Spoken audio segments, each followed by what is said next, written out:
Medina Sharma পেজে like comment नबी सारी दुनिया का है वो दुलारा नबी। আল্লাহ পাকের নবী ইউসুফ আলাইহিস সালামকে ভাইরা যখন হিংসা করে গর্তের ভিতরে ফেলে দিল, পাতকুয়ার ভিতরে ফেলে দিল, ওই কঠিন কুয়ার ভিতরে অন্ধকারের ভিতরে নবী ইউসুফ আলাইহিস সালাম সেখানে পড়েছেন। তখন নবী ইউসুফ আলাইহিস সালাম বলছেন, রব্বুল আলামিন তুমি ছাড়া আমার কেউ নেই, আমার বাঁচাতে পারো তুমি, আমায় মারতে পারো তুমি। এই কঠিন মুসিবতের মাঝখানে আল্লাহ আমি তোমাকে দোষারোপ করব না, আমার জন্য যেটাই ভালো আল্লাহ সেটাই তো তুমি আমার জন্য বরাদ্দ করেছো। মালিকের উপর একটু অসন্তুষ্ট না, একটু অসন্তুষ্ট না। বলুন একটা 7 বছরের বাচ্চার পক্ষে কয়েকদিন যাবত ওই কুয়ার ভিতরে, অন্ধকার কুয়ার ভিতরে থেকে থেকে আল্লাহর কথাটা স্মরণ রাখা খুব কি সহজ মনে হয়েছে? খুব কি সহজ? সেই ইউসুফকে ওখান থেকে তুললো বিদেশি কাফেলা, পানি নেওয়ার জন্য বালতি দিল। আল্লাহ ইউসুফকে বললেন বালতির দড়িটা শক্ত করে ধরো।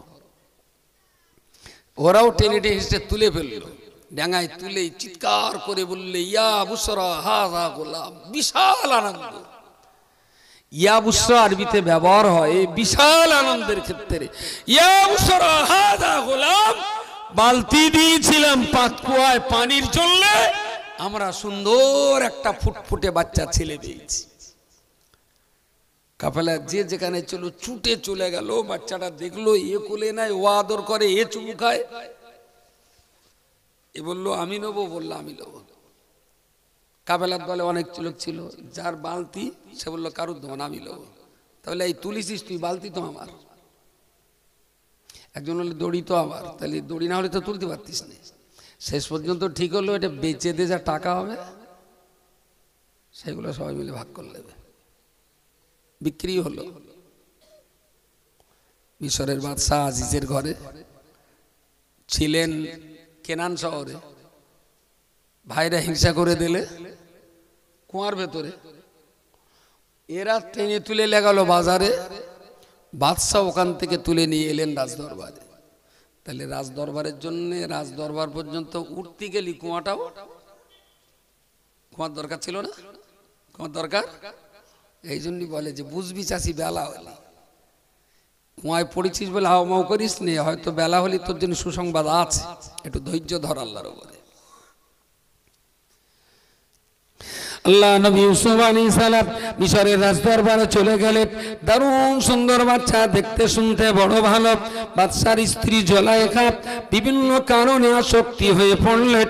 আল্লাহর বান্দা মনে রাখুন, নবী ইউসুফ আলাইহিস সালামকে তাকে ফুসলানোর জন্য বাদশার স্ত্রী জুলাইখা বিরাট লম্বা একটা অট্টালিকা বানালেন। আর অট্টালিকার দেয়ালের গায়ে বিভিন্ন ধরনের নাকের ছবি তৈরি করলেন, অনেক ধরনের ছবি আঁকলেন, যে ছবিগুলো দেখলে পরে পুরুষদের উত্তেজনা সৃষ্টি হবে এমন নোংরা ছবি তিনি তৈরি করলেন। এবং ওই ঘরের ভিতরে একটাই মাত্র দরজা, কেউ বা কোনো কোনো কিতাবে এসেছে একটার পর একটা 7টা দরজা, এটা একটা, এটা একটা, এটা একটা, এমন করে 7টা দরজা। আবার কোনো কোনো কিতাব বলেছে 7টা দরজায় 7টা তালা নয়, বরং একটা দরজায় 7টা কপাট লাগানো ছিল। ইউসুফকে ঘরে নিয়ে ঘরে তালা মেরে জুলাইখা দেওয়ালের ধারে নিয়ে বলছে, ইউসুফ দেখো এই পিকচারগুলো কত জীবন্ত হয়ে উঠেছে, কি সুন্দর। ইউসুফ নবী একবার চোখ তুলে তাকালেন, তাকিয়ে দেখলেন নোংরা, মাথাটা নিচু করে দাঁড়ালেন।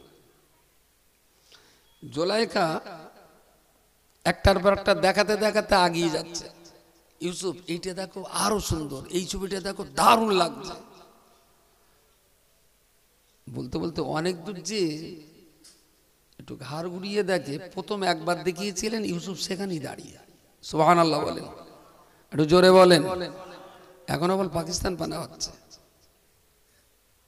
নিজে বুঝে সুঝে সুবহানাল্লাহ না বললে মজা লাগে।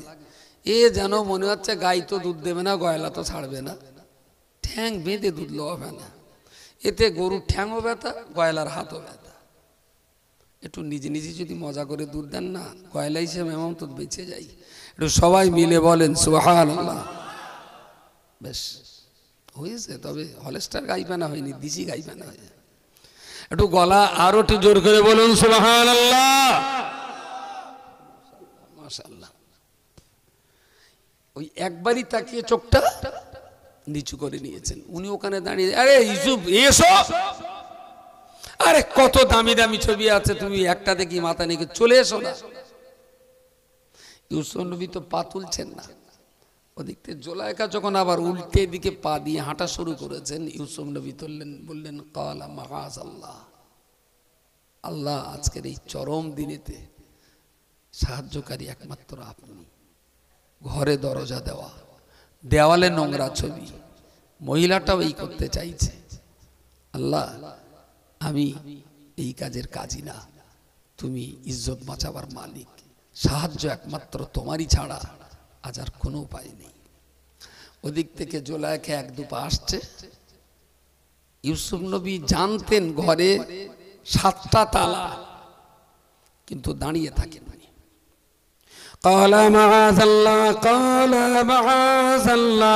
আল্লাহ নবী ইউসুফ আলাইহিস সালাম, সাহায্যকারী শুধুমাত্র আপনি, আজকে সাহায্য আল্লাহ ছাড়া আর কেউ তো করবে না।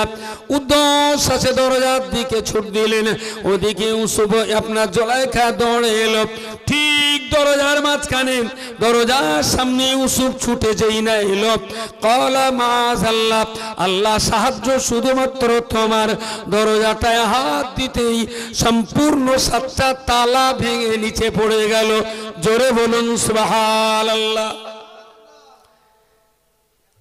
তার মানে বাঁচার নিয়ত যদি প্রকট থাকে, বেইজ্জতির হাত থেকে আল্লাহ বাঁচায়, আল্লাহ বাঁচায়, মানুষ বাঁচতে পারে না। সত্যি মিথ্যে বলতে পারবো না। তোমার একটা গল্প শোনা, অনেকদিন আগে কোনো মৌলভী সাহেব ওয়াজ করতে গেছে, তা ওয়াজ করতে খেতে বসার পরে বাড়িওয়ালা খেতে দিয়েছে, সব দেশে তা যে ছেলেটা খাদিম করছে আর বউটা ওর মাটা বাড়িতে দরজার কাছে এনে দিচ্ছে, গোস্ত দিচ্ছে। তাহলে যাই খোকা, তোর মা জিজ্ঞেস একদিনই এ মুরগি বাঁধা ছিল কি, আর মুরগি একটু নোংরা টোংরা খায়, তো 3 দিন বেঁধে রাখলি নোংরা টোংরা আর খেতে পারবে না।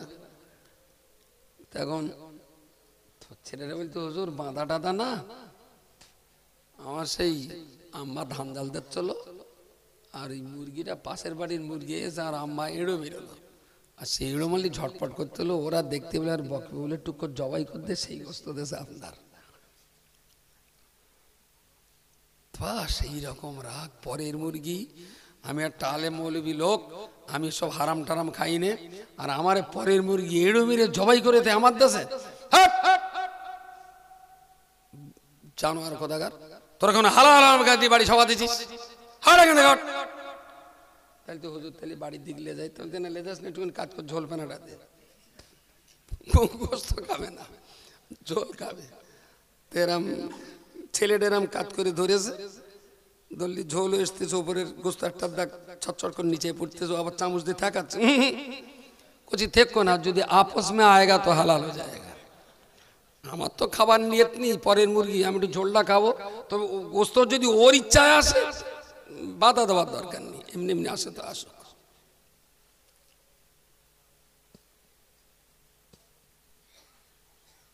কি বলছিল এর আগে, মুরগির আগে 7টা তালা ভেঙে। এই জাফর, ওরা 50 টাকা দে তো, ভাই হবে না কি জামাই হবে না কি তা কি জানি, আমার কি হবেন ভাই সম্পর্ক, 50 টাকা দিবি চা খাতে, একদম মন কান দেওয়ার শুনিস। 7টা তালা। ইউসুফ যদি দাঁড়িয়ে বলতেন, তাই তো, এ তো মোটা তালা, আর যদি একটু আপসে আপসে আসে, জোসের সঙ্গে একটু গোস, তাহলে সব সব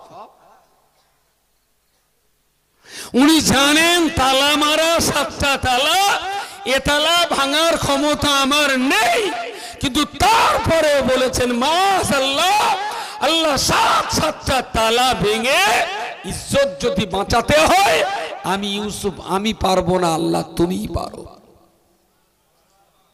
শুধু এসে দাঁড়িয়েছেন, দরজানের টানাহেসটা করতে হয়নি, শুধু হাত দিয়েছেন, তালা ভেঙে দরজা ফাঁকা। আর যদি বলতেন তাই তো আল্লাহ তো সব জানে, আমার তো ইচ্ছা না, ইউসুফ তো দরজা দিয়ে আমার সঙ্গে এইসব করতেছে, তাতে যদি একটু আপস মে গোস্ত একটু আসে, ঝোল একটু পড়ে, তাই বা দোষটাই বাকি। হাসরের দিনে যদি আল্লাহ জিজ্ঞেস করে বলবানো যে তালা মারা ছিল তাই যেতে পারিনি, কিন্তু ভিতরটা বসিরহাটের কোর্ট, বারাসাতের কোর্ট, হাইকোর্ট, সুপ্রিম কোর্ট, দেওয়ানি কোর্ট, ফৌজদারি কোর্ট, জেনেভার আন্তর্জাতিক আদালত, পৃথিবীর সব আদালতের সেরা আদালত হলো আমার বিবেক। গায়ের জোরে বহুত কিছু করা যায়, টাকার জোরে সত্যকে মিথ্যা করা যায়, জনগণের জোরে ন্যায়কে অন্যায় করা যায়, বন্দুকের নলের জোরে নিরীহ মানুষকে অত্যাচারী বানিয়ে দেওয়া যায় কাগজ কলমে। কিন্তু দিনের শেষে রাত্রি যখন শুয়ে পড়বেন, বিবেক বলবে আব্দুল মাতিন তুই একটা আস্ত চোর। বিবেক বিবেক। সেই জন্য পুলিশ প্রশাসন, উজির নাজির মন্ত্রী মাস্টার বাপ মা দাদাগিরি আর নেতা কেতা কারোর দ্বারায় আপনার শাসন হতে হবে না। আপনি আপনার বিবেকের দ্বারায় শাসিত হন, আল্লাহওয়ালা হয়ে যাবেন। কে শাসন করবে আপনার? আপনার বিবেককে জাজ বানিয়ে আব্দুল মাতিনকে কাঠগড়ায় তুলে দিন।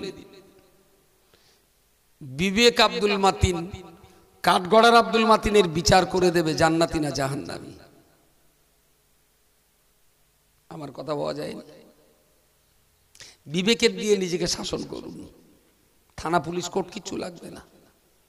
ইউসুফ নবীর ভিতরে শস্য দানা পরিমাণ নোংরামি করার দিকে কি কোনো টান ছিল না? থাকলে তো সমাজের মানুষের কাছে জবাব দেওয়ার মতন প্রচুর থাকতো। ইউসুফ এরকম করলে কেন? না চাচা তুমি তো ভেতরে ছিলে না, তা কি বলবো, 7টা তালা মারা ছিল, কি করি বলো দিন চাচা আমি। মোড়ল্লা বুঝবে তাহলে তো বাচ্চা মানুষ কি করবে, ও 7টা তালা মারা। কিন্তু বিবেক রাইডার। আল্লাহ নবী ইউসুফ আলাইহিস সালাম কালা মাআযাল্লাহ, সাহায্য শুধুমাত্র আল্লাহর। আল্লাহ তুমি ছাড়া আমার কোনো সাহায্যকারী নাই। দরজার কাছে আসে, দরজায় ঘাত দিতেই তালা ভেঙে গেল। দরজার বাইরে উনি এক পা দিলেন, পিছন থেকে জুলাইখা নবী ইউসুফের পিছনের জামাটা ধরে ফেলেছে। এক পা বাইরে, এক পা পিছনে, জামার কলার, জামার পিছন, জুলাইখার হাত ওরও ধরেছে। সেই অবস্থা তো একটা টান মেরেছে, পুরো জামার পিছন থেকে এক খাপলা ইউসুফের জামার এক খাপলা জুলাইখার হাতে। বাইরে বেরিয়ে দেখে বাদশা। ইউসুফ নবী বাচ্চা মানুষ ছুটে বেরিয়ে, আর হঠাৎ তো দাঁড়ানো যায় না, তীরের গতিতে এসছে, খানিকটা দূরে যেয়ে দাঁড়িয়েছে। জুলাইখা যেই বেরিয়ে দেখে বাদশা, অমনি 180 ডিগ্রিতে ঘুরপাক খেয়ে তোমার নি খেয়ে কাজ, কেরামারটা গোলা মারলে, চাকর আনলে বাড়ির রানী সম্মান দেয় না, জানো তুমি? এই ঘরের ভেতরে দরজা দিয়ে এইভাবে আমাকে অপমান করার ষড়যন্ত্র। বুঝতে পারেন চোরের মা।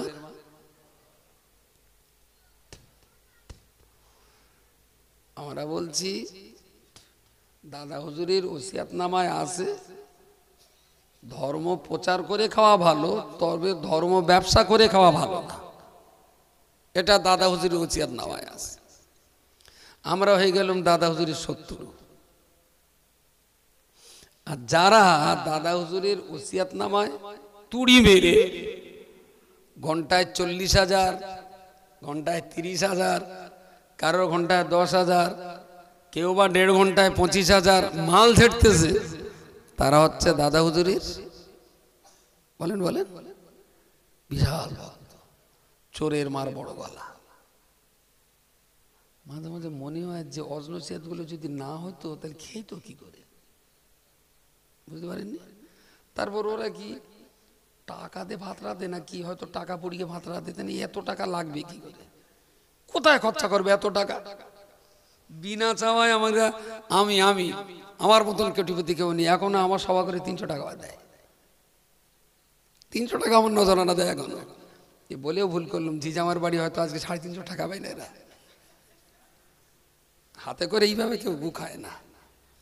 ফস করে বলে ফেললাম, কথার টানে মাল হয়তো এরাও কম দেওয়ায়নি। আচ্ছা, তাতে কি আমার ভিক্ষে করতে হয়েছে কোনোদিন?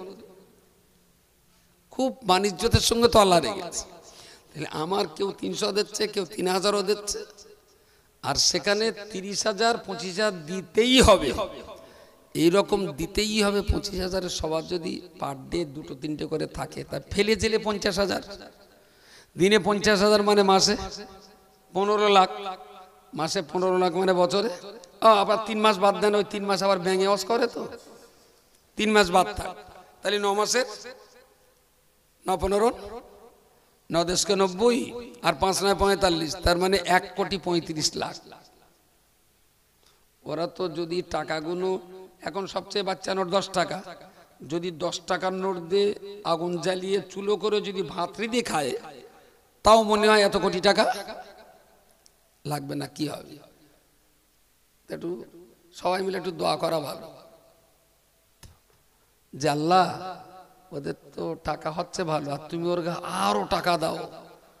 টাকা গুনতি গুনতি যেন জোহর আসের মগরিবের নামাজ পড়ার টাইম না ভাই, বুঝতে পারেন? তাছাড়া আর কি বলবো? যারা দাদা হুজুরের ওসিয়াতনামা জবাই করছে, তারা হলো দাদা হুজুরের খুব ভক্ত, আর যারা ওসিয়াতনামাটাকে কবর থেকে টেনে তোলার চেষ্টা করছে, তারা হয়ে গেছে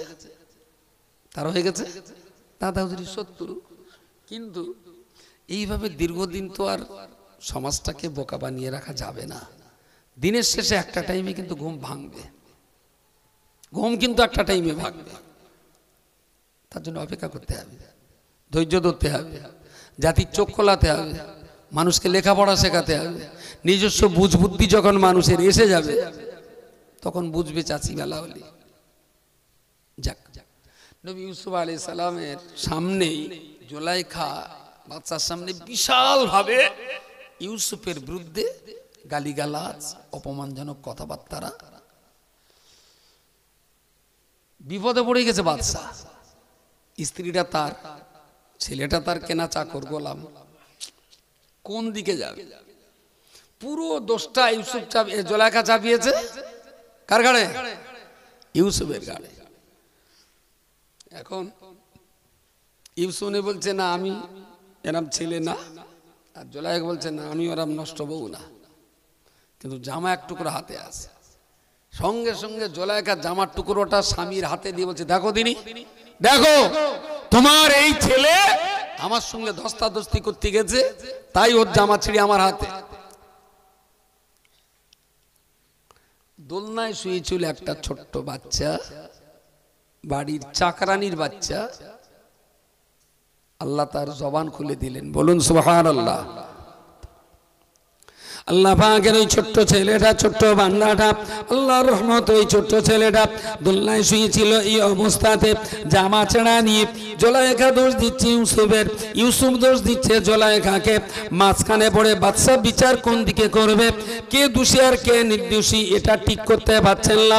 এমন সময় দোলনায় শুয়ে থাকা বাচ্চাটা তার জবান খুলে গেল। ও তখন দোলনায় শুয়ে শুয়ে বলতে লাগলেন, ইনকানা কামিসুহু কুদ্দা মিন ক্বাবলিন ফাসাদাকাত ওয়া হুয়া মিনাল কাযিবিন ওয়া ইন কানা কামিসুহু কুদ্দা মিন দুবুরিন ফাকাযাবাত ওয়া হুয়া মিনাস সাদিকিন। বললেন জামার ছেঁড়াটাকে দেখুন, জামাটা সামনের দিকে ছেঁড়া না পিছনের দিকে ছেঁড়া? যদি জামা সামনের দিকে ছেঁড়া হয়, তাহলে জুলাইখা যেটা বলছে ওইটা ঠিক, ইউসুফ জুলাইখাকে নষ্ট করেছে যদি সামনের দিকে ছেঁড়া হয়। আর জামা যদি পিছনের দিকে ছেঁড়া হয়, তাহলে বুঝতে হবে ইউসুফ জুলাইখাকে পোষলায়নি, বরং জুলাইখা ইউসুফকে সর্বনাশ করছিল। তত্ত্বটা কি মাথায় গেছে? আচ্ছা, জুলাইখা যদি ইউসুফের তাড়া করে আর তার জন্য যদি জামা ছেড়ে, তাহলে ইউসুফের বুকের জামা ছেড়েবে, তাই না? কেউ তো পিসকে তো কেউ তাড়া করতে পারে না, তাড়া করতে গেলে সামনে তাড়া করবে। আর জুলাইখা যদি ইউসুফকে তাড়া করে আর তার জন্যই যদি জামা ছেড়ে, তাহলে পিঠের দিকে ছেড়েবে। কথাটা শুনে জুলাইখার হাত থেকে জামার কাপড়টা নিয়ে ইউসুফের বেলায় ঘুরে দাঁড়াতো বাবা। ইউসুফ পিঠ দিয়ে ঘুরে দাঁড়ালো। বাদশাহ আব্দুল আজিজ জামাটা খাপে খাপে খাটিয়ে দেখলো পুরো কেটে গেছে। জামা, ইউসুফের জামা পিছনের দিকে ছেঁড়া। তাহলে কেডাকার তাড়া করেছে? জুলাইখা ইউসুফকে তাড়া করেছে। কিন্তু বাড়ির বউ বলাও যাচ্ছে না, তাইলে রাজা হিসেবে রাজারও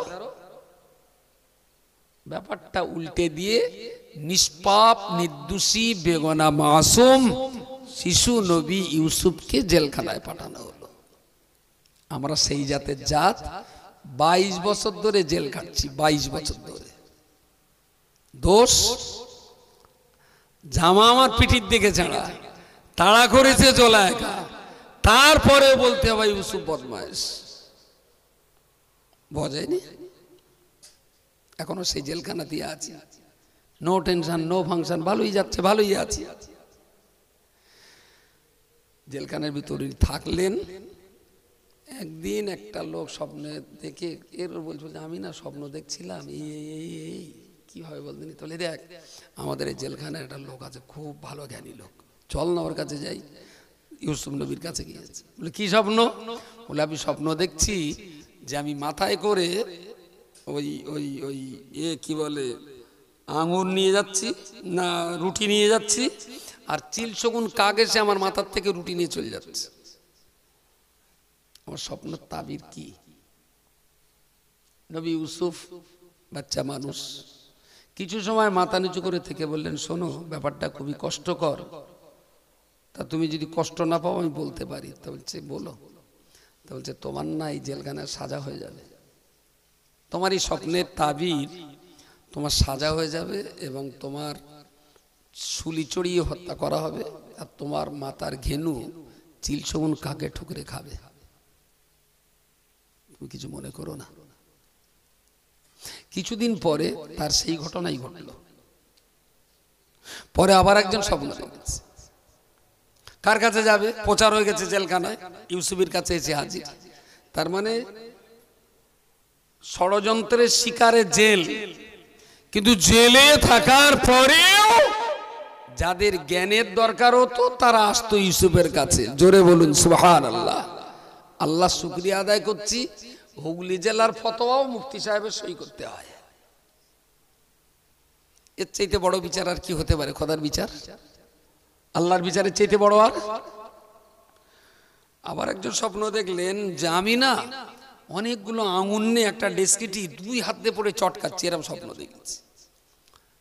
ইউসুফ শুনে বুঝে বললেন, শোন তোর কপাল ভালো। তা বলছে কি? তা বলছে বিচারে না তুই জিতে যাবি, তোর সাজা হবে না, তুই খুব তাড়াতাড়ি জেলখানা থেকে মুক্তি পেয়ে যাবি, তোর স্বপ্নের তাবির অনুযায়ী বলছি আর কি।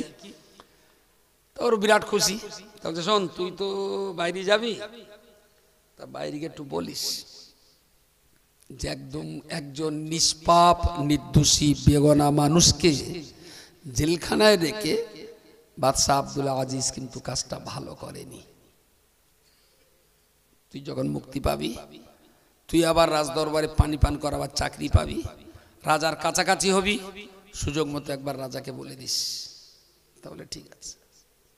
এখন পার হয়ে গেলি পাটনি শালা হয়, ওরও ছাড়া পেয়ে গেছে, চাকরিও পেয়ে গেছে, দারুণ খুশিতে আছে। ইউসুফের কথা ওরা কিচ্ছু মনে নেই, বেমালুম ভুলে গেছে। অনেক দিন পরে এবারে রাজা স্বপ্ন দেখেছে। কি? বলছে একদিকে 7টা ধানের শীষ আর একদিকে 7টা ধানের শীষ, এই ধানগুলোর ভেতরে চাল নেই চিটে, আর এপাশে 7টা শীষে বেশ পুরুষ্ট ধানের ভিতরে চাল আছে। আবার কিছুদিন পর আবার একটা স্বপ্ন দেখেছে, একদিকে আছে 7টা অত্যন্ত রোগাক্লিষ্ট দুর্বল পশু, আর একদিকে আছে 7টা খুব হিষ্টপুষ্ট পশু। রাজদরবারে বলছে যে আমি না স্বপ্ন দেখেছি, মনটা যেন ভালো লাগছে না, কি কি হতে পারে। হঠাৎ ওই পানি খাওয়ানো ছেলেটা যে জেলখানা থেকে মুক্তি পেয়েছে বলল, রাজামশাই আপনার এই স্বপ্নের তাবির করার মতো একটা ছেলে কিন্তু জেলখানায় আছে, আর ও আমাকে বলেছিল, ওর কথা আপনাকে বলতে আমি ভুলে গিয়েছিলাম। বলে কে? বলে ইউসুফ। বলে ঠিক বলেছিস, ওর ডাক। এ যথারীতি জেলখানার দরওয়ানকে বলে ভেতরে ঢুকে বললেন, ইউসুফ সে তুমি কিছু মনে করো না, আজ অনেকদিন আমি বেরিয়ে গেলাম, তোমার কথা ভুলে গেলাম। তাই বাদশা স্বপ্ন দেখেছে, আমি বাদশাকে বলেছি তোমার তাবির করতে হবে, বাদশা তোমার যেতে বলেছে। বললো না। তাহলে বাদশা যেতে বলেছে, তুই বাদশারে বলে দে যদি বাদশার দরকার থেকে আমার কাছে আসবে। সামনের দিকে বুঝতে হবে, কিছু পেছনের দিকে বুঝতে হবে। ইউসুফ নবী জেলখানায়, বাদশা ডেকে পাঠিয়েছেন, ইউসুফ বলে দিলেন দরকারটা আমার না বাদশার, তাহলে বাদশার দরকার বল। তাই বাদশার যদি দরকার হয় তাহলে বাদশার এখানে আসতে বল। তো বাদশা নিমাই কোম্পানির দরবারে এসে হাজির। বিচার আর কি হবে? আল্লাহ পাকের নবী ইউসুফ আলাইহিস সালাম জেলখানার ভিতরেই থাকলেন। ওকে বলে দিলেন, যাও যাও তুমি চলে যাও, যে বাদশা আমাকে ভিতরে ঢুকিয়েছিল ওই বাদশা আমার ডেকে পাঠিয়েছেন, আমি কোনো মতেই বাইরে যাব না। তুমি বাদশাকে আমার নাম করে বলতে পারো, ইউসুফকে আমি বলেছি ইউসুফ বাইরে আসতে চাই না, বরং আমি ইউসুফ গলাবাজি করেই বলছি, প্রয়োজন যদি বাদশা থেকে থাকে তাহলে আমি বাদশার কাছে যাব না, প্রয়োজনের তাগিদে বাদশাকে আমার কাছে আসতেই হবে। এ তো ইতিহাস, এ তো গুটকা খালি হয় না, এর জন্য একটু বই পড়তে হয়। যথারীতি একদম যা বলে সব ডিটো করেছে। বলে জানেন না তার গরম কি? বলে বাদশার দরকার থেকে আমার কাছে আসতেই বলো। বাদশা শুনে টুনে বললেন, শোনো ও গরম দেখায়নি, ও ঠিকই বলেছে। সুবহানাল্লাহ বলেন, জোরে বলেন সুবহানাল্লাহ। বলে দরকারটা আমার, জ্ঞানটা তার। প্রয়োজন হলে টিউকলের কাছেই পিপাসার্ত মানুষকে যেতে হয়, সে যত বড়ই জমিদার হোক না কেন। চলো আমি নিজেই যাব জেলখানায়। সুবহানাল্লাহ বলেন। বাদশাহ আব্দুল আজিজ একদম জেলখানার চৌকাটায় দাঁড়িয়ে ইউসুফকে ডাকলেন। ইউসুফ এলেন কাছে, বললো আমি না একটু স্বপ্ন দেখেছি, তোমার সেই স্বপ্নের কথাটা বলবো, তুমি একটু বাইরে এসো। তাহলে আপনি আমাকে বাইরে যেতে বলছেন? তাহলে হ্যাঁ। তাহলে বাইরে আমি যেতে পারি, ভিতরে এসেছিলাম কেন এটা আপনাকে বলা লাগবে। বুঝতে পারেননি? 12 বছর পরে জেলখানা থেকে তার বাইরে ডাকা হচ্ছে, তার আর আঙুল গোনার টাইম আছে? সে তো তুড়ি মারলি তিড়িং করে লাফ মারবে। ইউসুফ বললেন হবে না, ঢুকেছিলাম কেন সেইটা বলা লাগবে, তারপরে বার হব। জুলাইখা এই কথাগুলো বলা তো রাজার পক্ষে খুব লজ্জাস্কর, লজ্জাস্কর নয়? বললেন যত সময় না বলবেন তত সময় বাইরে যাব না। প্রিয় শ্রোতা মণ্ডলী, সুনিশ্চিত ভাবে বলতে পারি, দুনিয়া আজও মনে করে এক হাতে তালি বাজে না, দুনিয়া আজও চিন্তা করে এক হাতে কখনো তালি বাজে না। সমস্যা যখন ঘটেছে তখন নিশ্চয়ই দুটো হাতের প্রয়োজন ছিল। ওগো বান্দা, আমি কি বলতে পারি, নবী ইউসুফ আলাইহিস সালামকে জেলখানায় 12 বছর কাটাতে হলো। এই 12 বছর জেলখানায় কাটাবার পিছনে ইউসুফ নবীর কি একটা জায়গাতেও কোথাও দোষ ছিল? তাহলে জাতি কোন লজ্জায় বলে যে এক হাতে তালি বাজে না? শরম করা উচিত ছিল যে একটা কিছু যখন হয়েছে তাহলে এর গায়ে একটু দোষ আছে। তুমি কি হিজড়ে? তাহলে এটা বলো যে ইউসুফ নবীরও দোষ আছে। চৌকাটার নিচেই, চৌকাটার উপরে বাদশা, নিচে দাঁড়িয়ে বুক চাপড়ে বললেন, ইউসুফ 12টা বছর জেলখানায় কাটিয়েছি, আপনি বললেই বাইরে যাব না। আপনাকে এই দরজায় দাঁড়িয়ে বলতে হবে আমাকে দোষী সাব্যস্ত করে দিয়েছিলেন না নির্দোষী হওয়ার পরেও দিয়েছেন, সত্য কথাটা বলবেন, তারপরে বাইরে যাওয়ার প্রশ্ন। বাদশাহ আব্দুল আজিজের চোখ দিয়ে অঝরে পানি পড়ছে। সত্যিই তো ছেলেটা নির্দোষী না, জামা ছাড়া কথা ছিল, ইউসুফের কোনো দোষ? আল্লাহর বান্দা বনে রাখুন, বাদশা আব্দুল আজিজ ইউসুফকে বুকের ভিতরে নিয়ে হাউমাউ করে কাঁদতে কাঁদতে বললেন, ও বাবা ইউসুফ, শোনো শোনো, না না সত্য না, না তুমি নিশ্চিত করে জানো আমি কোনোদিন তোমাকে দোষী ভাবতে পারিনি, কিন্তু নিজের স্ত্রীকে জেলখানায় দিতে পারিনি। আমি আমার পরিবার শান্ত রাখার জন্য তোমার মতো নির্দোষী বাচ্চাটাকে, নির্মম নিষ্কলুষ চরিত্রের নির্দোষী বাচ্চাটাকে আমি তোমাকে জেলখানায় দিয়ে অপরাধ করেছি, অন্যায় করেছি। ইউসুফ, তুমি আমাকে আর জ্বালিয়ে পুড়িয়ে শেষ করে দিও না। আমি আমার অপরাধ স্বীকার করেছি। আমার বিবেকের জ্বালানো আগুনে আমি জ্বলে পড়ে সারকার হয়ে যাচ্ছি। ইউসুফ, আমি তোমায় ডাকছি, স্বীকার করছি অন্যায়ভাবেই তোমাকে জেলখানায় দেওয়া হয়েছিল।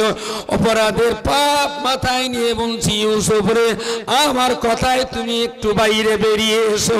জোরে সোরে বলুন সুবহানাল্লাহ। জেলখানার ভিতরে থেকে ন্যায় অন্যায় সত্য মিথ্যা প্রমাণ করিয়ে তবে ইউসুফ নবী বাইরে বেরিয়েছিলেন। সত্য সত্যই থাকবে, যদিও 12 বছর পরে হয়। সত্য উদ্ঘাটন হতেই হবে, যদিও সেটা 24 বছর সময় লাগে। সুতরাং ডাকলেই জেলখানার বাইরে যাব না, আগে বলতে হবে যে জেলখানায় দিয়েছিলে কেন।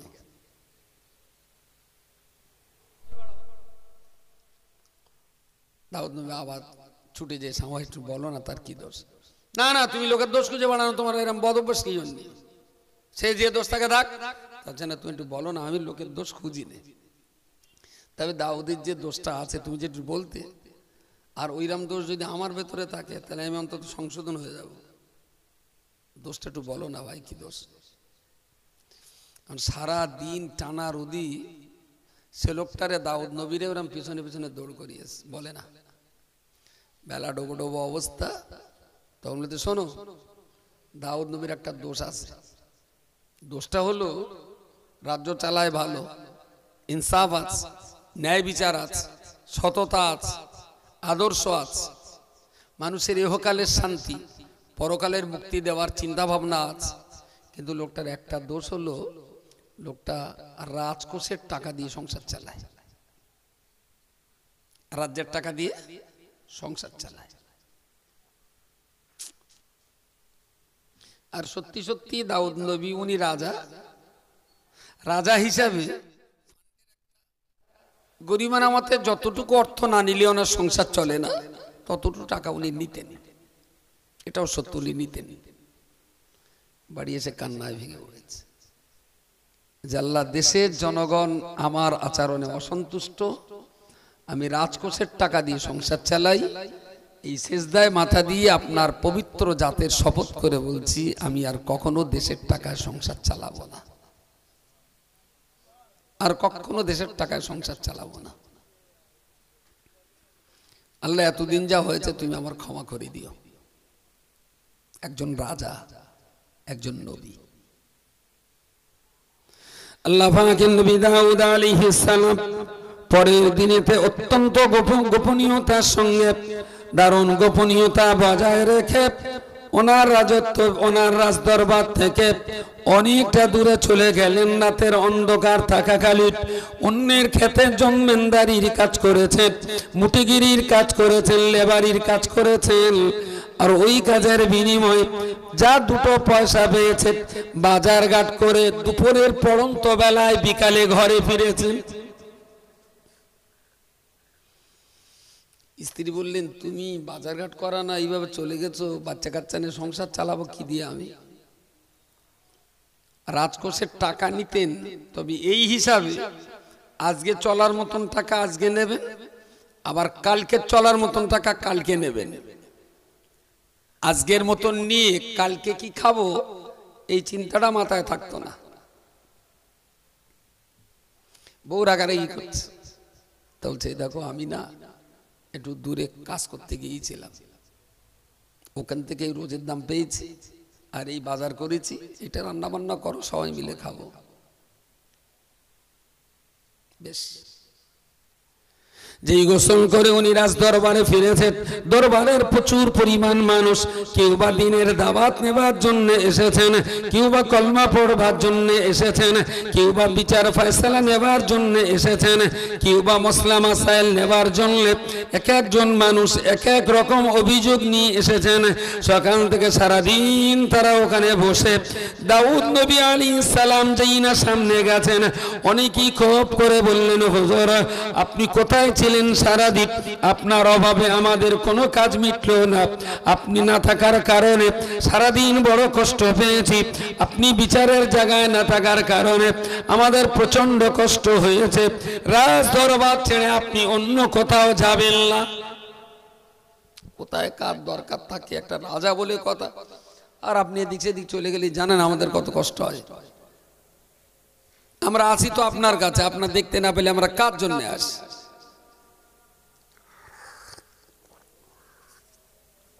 বলেন যাক, বলো কার কি সমস্যা? খালি পেটে তখনও খাওয়া হয়নি, দরবারের সবার সমস্যাটা মিটিয়ে দিলেন। রাত্রি এবার আল্লাহর কাছে আবার কান্না, আল্লাহ দেশ চালিয়ে দেশের টাকায় সংসার চালালি এটা দোষ, আবার আমি যে মাঠে কেটে সংসার চালাবো, তাহলে দরবারে রাজ দরবারে না থাকতে পারলে জনগণের বিচার হয় না। আল্লাহ আমি তো দুটো একসঙ্গে চালাতে পারবো না, হয় আমার কাছ থেকে নবুয়তটা নিয়ে অন্য কাউকে দেন, না হলে আমার রাজত্বটা নিয়ে অন্য কাউকে দেন। নবুয়তটা আমার থাক, আমি যেখানে খাটাখাটনি করতে যাব সেখানকার মানুষের কলমার দাওয়াত দেব, রাজদরবারে আমার বসে থাকতে হবে না। আর না হলে কলমার দাওয়াত দেওয়ার দায়িত্ব অন্য কাউকে দেন, রাজত্বটা আমার থাক, আমি এখানে বসেই চালাবো। আল্লাহ যে কোনো একটা আমাকে দেন, হয় সংসারটা দেন, না রাজত্বটা দেন, হয় নবুয়তটা দেন, না হলে সংসারটা দেন। আমি এই নিয়ে আর রাজ্য চালাতে হবে, রাজকোষের টাকা নিতে পারবো না, মাঠে খেটে সংসারটা চালাবো, রাজ দরবারে এদের বিচার করার টাইম পাবো না। তা আমি জনগণের কাছে এই গাল শুনবো সারা জীবন? আমার সমস্যার যে কোনো একটা সমাধান হোক। কিন্তু আল্লাহর জাতের কসম, রাজকোষের টাকা কখনো কখনো নেবেন না, কিন্তু খেতে হবে। বিবাল বাচ্চার লালন পালন ভরণ পোষণ ওটাও তো করতে হবে। আজকের দিনে মানুষকে ধর্মের কথা বললি না, সবচেয়ে যেটা বড় জটিল সেটা হলো সংসারটা। কি করি ভাই, 13-14টা বউ, 60-70টা ছেলে মিলে ছুটিয়ে ছুটিয়ে জীবন কালি, কখন বলো দিন নামাজ পড়তিস? ওরা যেরাম আর কি একটা অভাব বোধ করে, শুনলি মনে হবে যেন 13-14টা বউ 70-80টা ছেলে মিলে, একটা বউ আর 1.5টা কচি, তাই নিয়ে মাথা খারাপ, ছুটে ছুটে ছুটে ছুটে নামাজ পড়ার টাইম পাচ্ছে না। নবী দাউদ আলাইহিস সালাম সিজদায় মাথা দিয়ে বললেন, আল্লাহ হয় সংসার, না হলে নবুয়ত, না হলে রাজত্ব, আমার যে কোনো একটা দেন, আমি সুন্দরভাবে পালন করব। রাজকোষে সারাদিন বিচার করব, অথচ টাকা নেব না, তাহলে আমার সংসারটার কি হবে? আবার বউ বাচ্চার খাবার কষ্ট দিলি, সেও তো আপনার কাছে কৈফিয়ত দিতে হবে। ওদের গালে দুটো যদি খাওয়া দিতে আমি মাঠে কাজ করতে যাই, এদিকে এর এসে আবার বিচার পায় না, ক্ষোভ করে, দুঃখ করে। আমরা যেটা বলি এগুলি সর্বনাশ, পিছলে নিবংশ। যদিও এর কালচার একটা আলাদা, এর একটা আলাদা শানে নুজুল আছে, সেটা আর বলা যাবে না। দাউদ নবী যেদিকে পা বাড়াচ্ছেন, সংসার চালাতে গেলে রাজ্য চলে না, রাজ্য চালাতে গেলে সংসার চলে না, নানান তাল অবস্থা। আল্লাহ জিবরাইলকে দিয়ে বলে পাঠালেন, তুমি যাও, যে দাউদ নবীরে বলো, ওর যে কটা দায়িত্ব দিয়েছি একটা দায়িত্ব থেকেও ছুটি দেওয়া হবে না, ওর 3টে দায়িত্ব 3টেই সমানভাবে চালাতে হবে। দাউদ নবী বললেন, আল্লাহ আপনি 3টে দায়িত্ব যদি সমানভাবে চাপিয়ে দেন, তাহলে অন্তত পক্ষে ইজ্জতটুকু বাঁচিয়ে পৃথিবীতে চলতে পারি, রাস্তাটা বলে দেন। রাজ্য চালালাম, বউ বাচ্চা তো ছাড়বে না, খাওয়ানো দিতে পারলে আবার ওদের খাওয়া দাওয়ার জন্যই যদি মাঠে কাটি, তাহলে আবার রাজ্যের বিচার, যারা বিচার চাইতে আসবে তারা গালি দেবে। আবার যদি রাজ্য চালিয়ে মাঠে না কেটে যদি রাজকোষের টাকা সংসারে খরচা করি, রাজকোষের টাকা, তাহলে তো পাবলিক তো আবার বলবে দাউদ নবী রাজ্যের টাকা খায়, আর ওটা তুমি খাবো না। আর আমার উপায়, আমার আল্লাহ পাক রব্বুল আলামিন কোরআন শরীফে পরিষ্কার করে বলেছেন, কুলিল্লাহুম্মা মালিকাল মুলকি তুতিল মুলকা মান তাশাউ ওয়া তানজিউল মুলকা মিম্মান তাশাউ ওয়া তুইজ্জু মান তাশাউ ওয়া তুযিল্লু মান তাশাউ বিয়াদিকাল খায়র ইন্নাকা আলা কুল্লি শাইইন কাদির। ও আল্লাহর বান্দা মনে রাখুন, রব্বুল আলামিন কোরআনের ভিতরে বলেছেন, মালিকাল মুলকি তুতিল মুলকা মান তাশাউ, আল্লাহ যাকে ইচ্ছা করেন রাজ দরবারের রাজা বানিয়ে দেন। অতানজিউল মুলকা মিম্মান তাশাউ, আবার আমার আল্লাহ যাকে ইচ্ছা করেন রাজ দরবার থেকে টেনে এনে বেইজ্জতির গাড্ডায় ডুবিয়ে দিয়ে থাকেন। আমার আল্লাহ পাক রব্বুল আলামিন কোরআনের ভিতরে বলেছেন, হে পৃথিবীর মানুষ জাতি, তুইজ্জু মান তাশাউ ওয়া তুযিল্লু মান তাশাউ, আমার আল্লাহ যার ইচ্ছা করেন তার ইজ্জত দান করেন, আবার আমার আল্লাহ যার ইচ্ছা করেন তার বেইজ্জতি করেন।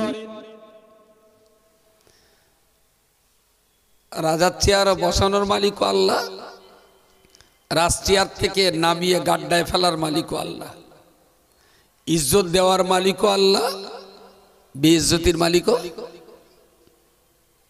ইন্নাকা আলা কুল্লি শাইইন কাদির, নিশ্চয়ই তোমার আল্লাহ সকল ক্ষমতার পারদর্শী। সুবহানাল্লাহ, সুবহানাল্লাহ। এমন কোন ক্ষমতা নেই যে ক্ষমতার পারদর্শী আল্লাহ নন, সব ক্ষমতার পারদর্শী তিনি।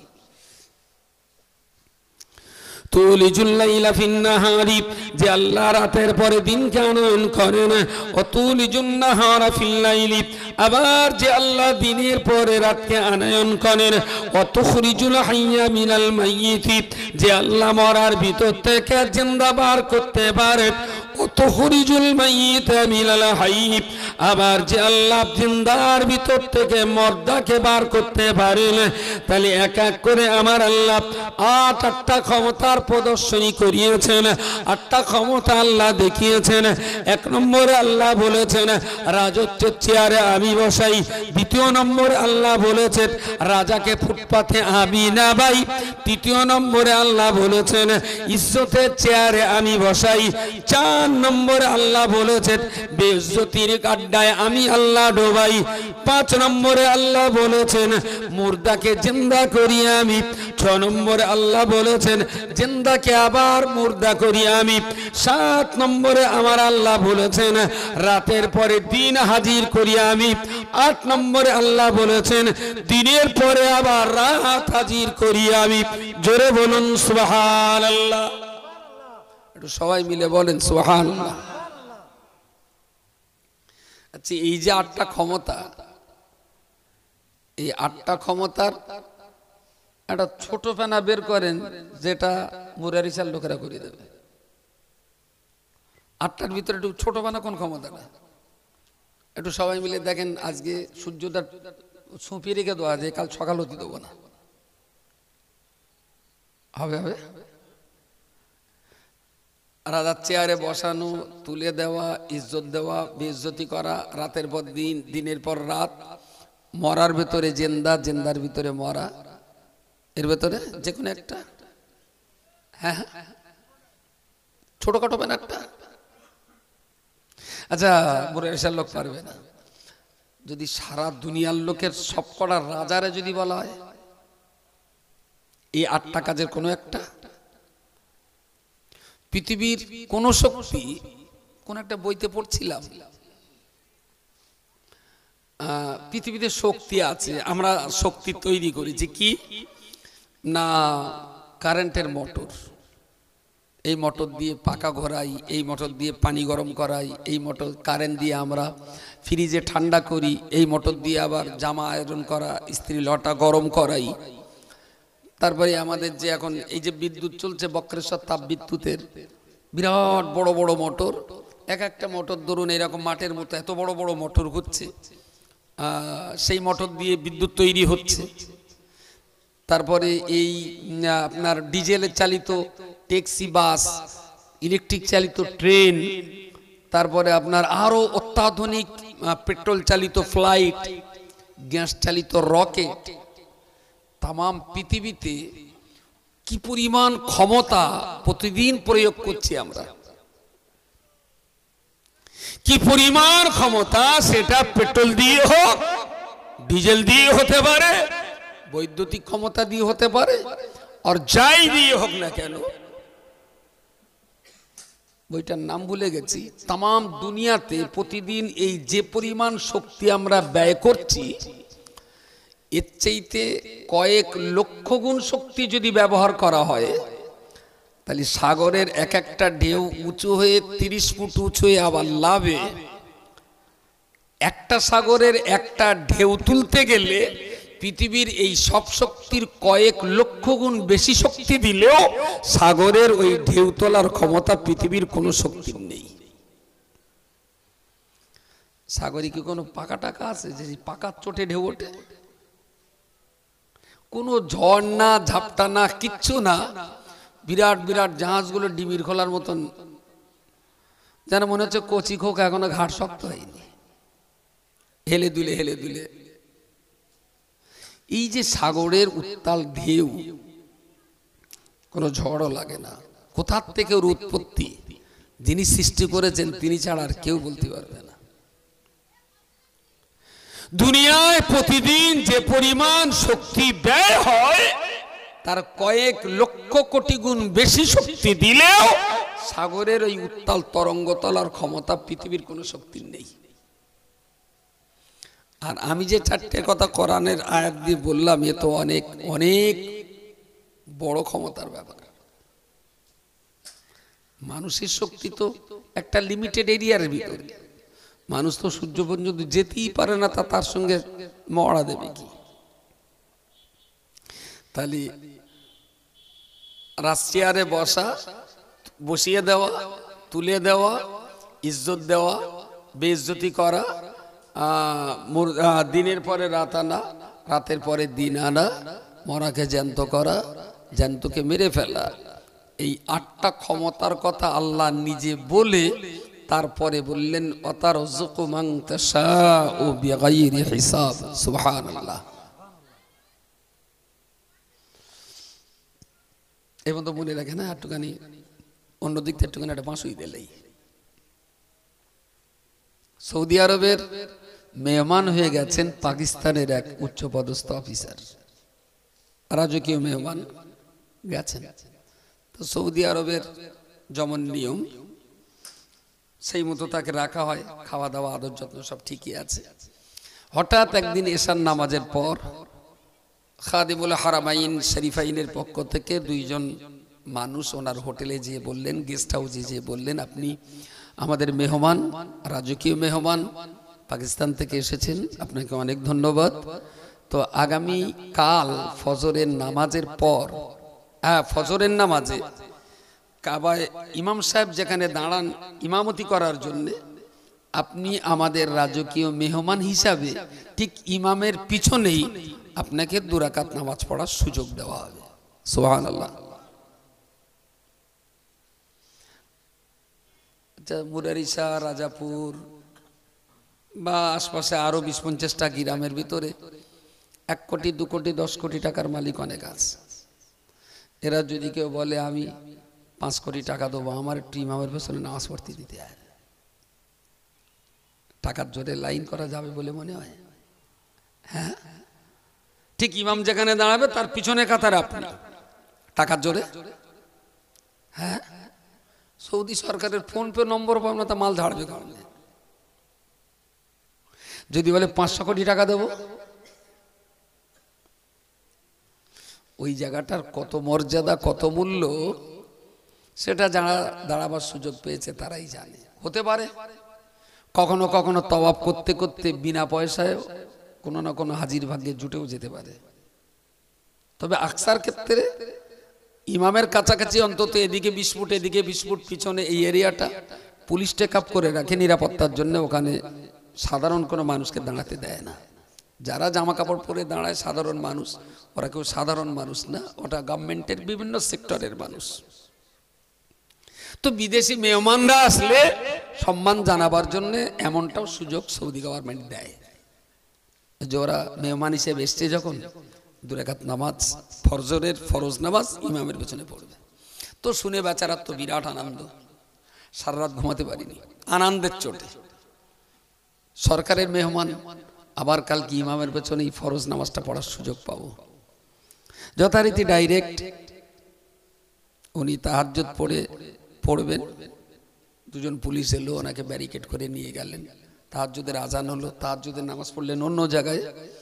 এবারে ফজরের আজান হলো, সুন্নত পড়লেন, পুলিশ বললেন চলুন এবার আপনার জায়গায়। ওরা ব্যারিকেড করে নিয়ে একদম সামনে ইমাম আর পিছনেই ওনার থাকা দাঁড়াবার জায়গা দাঁড়িয়েছেন। তাকবীর হলো, নামাজ শুরু হলো। নামাজ শুরু হয়েছে,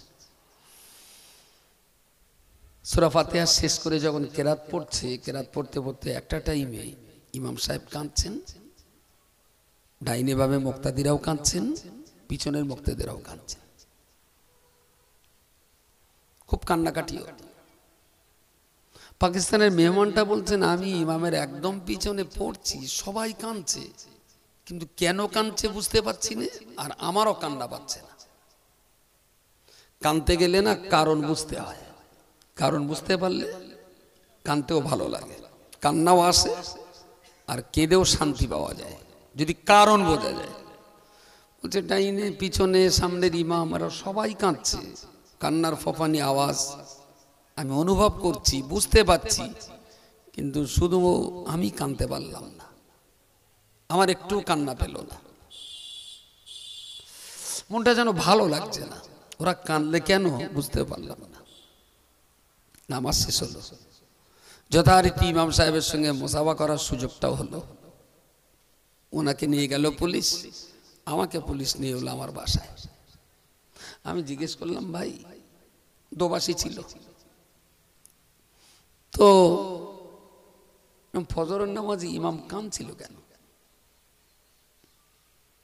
তা বলছে আপনি জানেন না? তো বলছে না না, ওরা সবাই কাঁদছিল, আমি বুঝতে পারি না, আর আমার না কান্না পাইনি, আমার একটু কান্না আসেনি।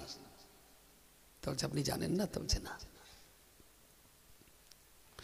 আল্লাহ পাকের সেই বান্দা সৌদি গভর্নমেন্টের মেহমান পাকিস্তানের নাগরিককে বললেন, ওগো আল্লাহর বান্দা, আপনি ইমামের পিছনে নামাজ পড়েছেন, নিশ্চিত আপনার মনে পড়বে ইমাম সাহেব যখন কোরআনের আয়াত তেলাওয়াত করছিলেন, আমতাজুল ইয়াউমা আইয়ুহাল মুজরিমুন, আমতাজুল ইয়াউমা আইয়ুহাল মুজরিমুন, ময়দানে মাশারে আমার আল্লাহ বিচার করবার পূর্বে একটা টাইমে সমস্ত মানব জাতির দিকে লক্ষ্য করে বলবে, হে পৃথিবীর মনুষ্য জাতি, আমি আল্লাহ তোমাদিগকে দুনিয়ার জীবনে আমার ইবাদত করার জন্য পাঠিয়েছিলাম, আমার গুণগান করার জন্য পাঠিয়েছিলাম, আমার কথা মতো জীবন তৈরি করার জন্য পাঠিয়েছিলাম। আমি আল্লাহ পাক রব্বুল আলামিন যুগে যুগে তোমাদের জন্য নবী আর রাসূল পাঠিয়েছিলাম, কিন্তু দুনিয়ার যে সমস্ত মানুষেরা আমার নবীদের কথা শোনেনি, আমার হুকুম পালন করেনি, আমি আল্লাহর সঙ্গে যারা গাদ্দারি করেছে, আমি আল্লাহর হুকুম যারা মানিনি, আল্লাহ পাক রব্বুল আলামিন তাদের সম্পর্কে বলেছেন, আমতাজুল ইয়াউমা আইয়ুহাল মুজরিমুন, হে পৃথিবীর পাপী পাপিষ্ঠ বান্দা, ভালো মানুষের থেকে তোমরা আজকে আলাদা হয়ে যাও, ভালো মানুষের থেকে আজকে আলাদা হয়ে যাও, ভালো মানুষের দলে তোমাদের থাকা হবে না। আল্লাহওয়ালা ইমানদার দরবেশ সুফি গাউস কুতুব ওলি আবদাল মানুষের সঙ্গে তোমাদের থাকার জায়গা হবে না। আমতাজুল ইয়াউমা আইয়ুহাল মুজরিমুন, হে পৃথিবীর পাপী পাপিষ্ঠ বান্দারা, আমার আমি আল্লাহ, আমার নেককার আল্লাহওয়ালা পরেজগার বান্দা যারা রয়েছে, ওদের থেকে তোমরা আলাদা হয়ে যাও। কাবার ইমাম কোরআন তেলাওয়াত করতে করতে তার মনে পড়েছে, গোটা পৃথিবীর মানুষের ইমামতি আমি করতে পারি, কিন্তু হাসরের কঠিন সময়তে আল্লাহ যদি আমার দিকে লক্ষ্য করে বলেন, বান্দা তুমি কাবার ইমাম হয়েছ, ঠিকই হয়েছে, তবে আজকের দিনে আমিও তোমাকে বলছি, আমতাজুল ইয়াউমা আইয়ুহাল মুজরিমুন, আমার ভালো বান্দাদের থেকে তুমি একটু আলাদা হয়ে যাও। মুসল্লি যারা, মুয়াজ্জিন আর মুকাব্বির যারা, তারা সবাই হাওমাও করে কেঁদেছে ময়দানে মাশারে। আল্লাহ তোমার রহমত আর তোমার দয়ার মাগফিরাত কামনা করি। তুমি যেন ভালো মানুষের দল থেকে আমার দিগকে কখনো আলাদা করে দিও না আল্লাহ। আমরা তোমার রহমতের দলে থাকতে চাই, তোমার করুণার দলে আমরা থাকতে চাই।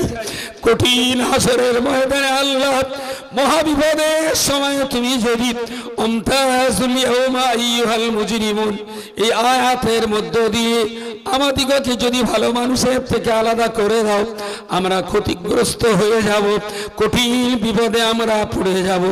ইমাম এই জন্য কেঁদেছে, মুসলিম এই জন্যই কেঁদেছে। আল্লাহ পাক সেই দিনেতে ভালো আর মন্দ আলাদা করে ফেলবে, পাপী আর ভালো আলাদা করে ফেলবে, জান্নাতি আর জাহান্নামী আল্লাহ আলাদা করে ফেলবে। কাবার ইমাম তিনিও ভীত হয়ে কান্নাকাটি করছেন, আল্লাহ আমাকে যেন সেই দিন জাহান্নামের দলে দেবেন না। মুয়াজ্জিন তিনিও কেঁদেছে, আল্লাহ আমাকেও যেন জাহান্নামীর দলে দেবেন না।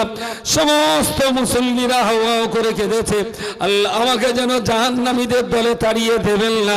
আমতাজুল ইয়াউমা আইয়ুহাল মুজরিমুন কোরআনের এই আয়াত তেলাওয়াত করার কারণে গোটা হারামের সবাই কান্নাকাটি করেছে। ও ভাই পাকিস্তানি মেহমান, তোমার চোখে কেন পানি আসে নাই? লোকটা শোনার পরেতে হাউ হাউ করে কান্নাকাটি করেছে, চোখ দিয়ে অঝর নয়নে পানি পড়েছে, অধিক পরিমাণ কান্নাকাটি লোকটা করেছে, বুক ফাটা আর্তনাদ আর বেদনা করেছে।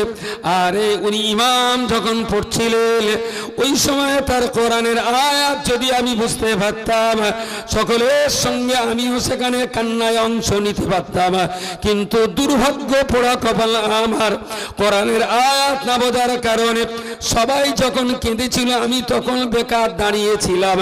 আর জানা বোঝার পরেতে হোটেলে আমি যখন কেঁদেছি, আমার এই চোখের পানির মর্যাদা তো ওই পানির সমান হবে না। ব্যথা হলো এইটা, যারা বোঝে, যারা বোঝে জায়গা মতো যদি চোখের পানি পড়ে, সে চোখের পানি অনেক দামি। সবাই যখন কাঁদছিল বলল আমার কান্না পাইনি। কেন পাইনি আমি বুঝতে পারিনি। হোটেলে যে যখন বুঝেছেন তখন কেঁদেছেন, কিন্তু সেটা তো মসজিদুল হারাম নয়, সেটা তো নামাজ চলাকালীন নয়। আরো বেশি কেঁদেছে এই আফসোসে, কানতে আমার হলো, পানিও আমার পড়লো চোখ দিয়ে, কিন্তু যে জায়গাটায় কানলে আমার জাহান্নাম থেকে বাঁচার উসিলা হতো আমি সেই জায়গায় কানতে পারলাম না। শুধুমাত্র কোরআন শরীফ বুঝবার অভাবে, জানবার অভাবে, পড়বার অভাবে। কথাটা এই জন্যই বললাম, সারা জীবন তো ধর্ম শুনছি, ধর্ম একটু বুঝবো কবে আমরা? এই শুনতে শুনতে কি কবরে যেতে হবে? ধর্মকে একটু বোঝার সুযোগ আমাদের হবে না? কিসের অভাব, কতটা কষ্ট, কত টাকার অভাব, কতটা জমি আর কতটা বাড়ির প্রয়োজন, কত ব্যবসা আর কত জল করার, কত ইনভার্টার প্রয়োজন, যে আপনি কোরআন বুঝবার টাইম পাচ্ছেন না, বুঝবার টাইম হচ্ছে না।